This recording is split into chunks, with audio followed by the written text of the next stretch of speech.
I find it fascinating that when I talk to professional athletes in the NFL, entertainers in Live Nation, or executives in the supply chain space, how they refer to relationships as the number one reason they do business with people.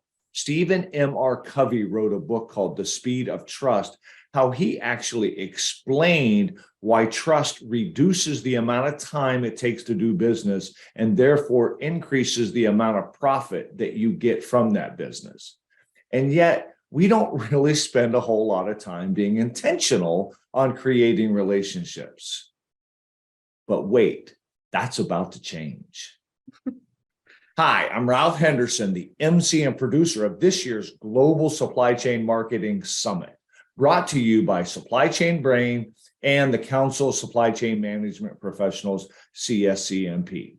And in addition to the great keynotes and the fireside chats and the panels that we're going to have to talk about all things marketing at the summit, we're going to talk about relationships, and we're going to talk about being intentional on creating relationships so that people at the end of the summit and throughout the initiative will have people they can do business with that they trust.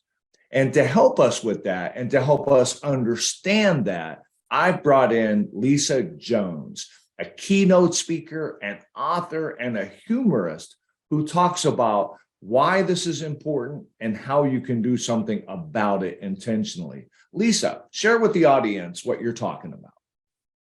Sure. Well, I want everyone to imagine a world where you want to imagine everyone's vision as a communicator is to be playful and creative in all their interactions.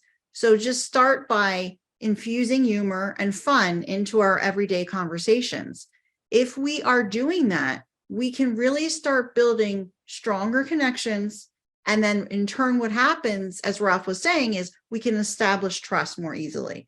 We break down barriers, and then we're fostering a more collaborative environment. And this helps to make everyone feel more comfortable because they're contributing their own ideas and their opinions. So as being more playful communicators, we then create an atmosphere where people feel at ease and they're open to exploring new ideas and solutions.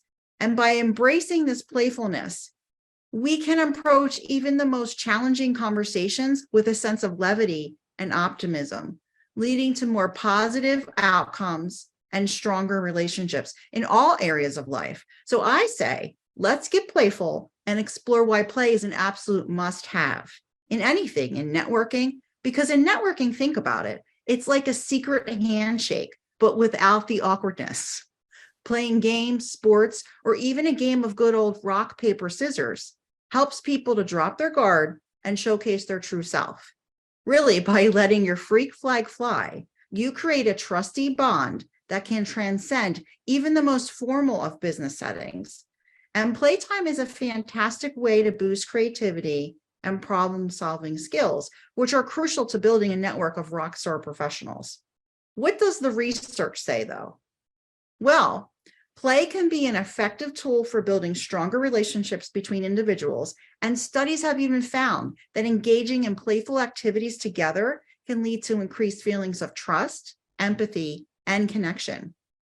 There was one study published in the Journal of Personality and Social Psychology, and it found that engaging in novel and exciting activities with others leads to increased feelings of closeness and bonding.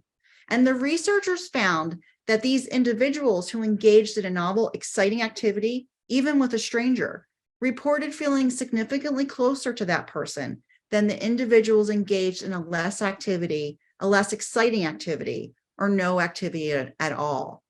So by embracing play, you can unleash new ideas, you can try out different approaches, and you can learn to collaborate like a pro. Incorporating play into your networking strategy can lead to stronger relationships and more success in both your personal and professional life. So let's get out there and play like our networking depends on it. What do you think about that, Ralph? Should we play? Absolutely. I got to tell you, I think we're on to something here. I do believe play will be something people will be looking at a lot more intentionally going forward as a result of what we're doing at the Global Supply Chain Marketing Summit. So thank you for that background, Lisa, and thank you for articulating what it is that we feel like we're going to do successfully and more powerfully in the near future. For more information on the Global Supply Chain Marketing Summit, simply go to supplychainbrain.com and click on the banner in the upper left-hand corner, and we will see you at the beach.